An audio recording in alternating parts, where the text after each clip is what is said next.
What's up, you guys? Today's animated series review is on one of my all-time favorite cartoon shows while growing up, which is also based on one of my all-time favorite Marvel superheroes, and that is Spider-Man. Spider-Man the Animated Series ran from 1994 to 1998, consisting of 5 seasons with 65 episodes. The story focuses on Peter Parker, who's already established as Spider-Man as he's attending university in New York with a job as a photographer for the Daily Bugle, while living with his aunt, May Parker, after the death of his uncle, Ben Parker, in which we don't really know exactly how long it's been. Throughout the show, we see both Peter and Spider-Man go through many challenges as each of their alter egos face life decisions while growing immensely with character development as the seasons progress.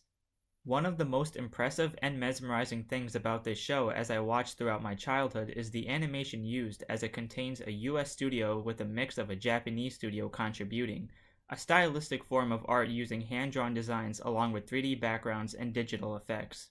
Not only is the animation style a vivid thing to notice, but the voice acting is actually really great. A lot of times you can feel the emotion and intensity each scene gives, as Christopher Barnes, the voice of Peter Parker, really puts in 110% to make you understand the situation Peter or Spider-Man is going through. But let's not forget the rest of the cast does just as well.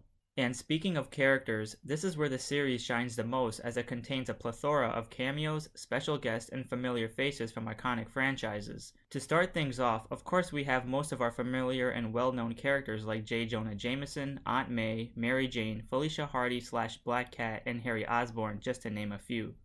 Then we have characters that are mostly sidelined like Gwen Stacy, Michael Morbius, Robbie Robertson, Kurt Connors, Flash Thompson, and many, many more.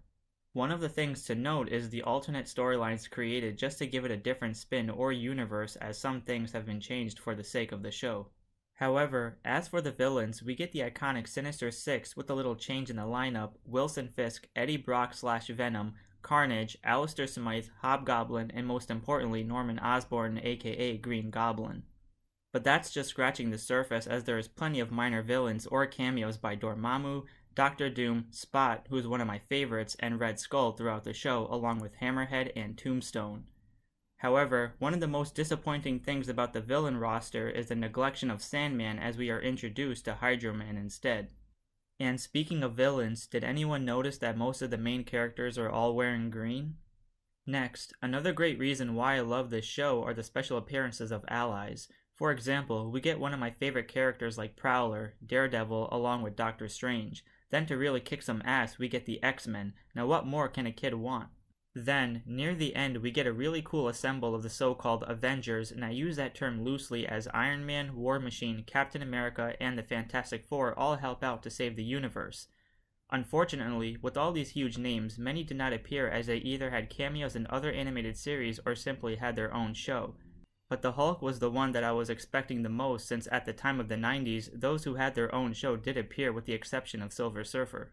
But who we did end up getting are Nick Fury, Silver Sable, The Punisher, Blade, Madam Web, and a really awesome group called the Six American Warriors.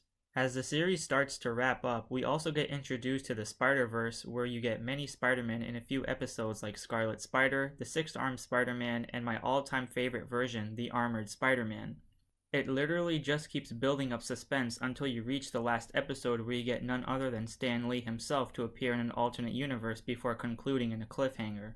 In reality, while Marvel was almost filing for bankruptcy back then, little did we know that this was considered to be the last show at the time, allowing all these characters to appear in one universe before selling off the rights of individual characters to different companies. Some episodes can be fillers, but a lot of episodes stick straight to the story, like his origins, and really capture the essence of Spider-Man. For example, the black alien costume is considered one of the best in the series, and in my opinion, I know people prefer that Peter should be skinny and in high school, as it's more comic accurate. However, I personally love it when he's more in college and a bit more buff like this cartoon, as I strongly admire his build and physique.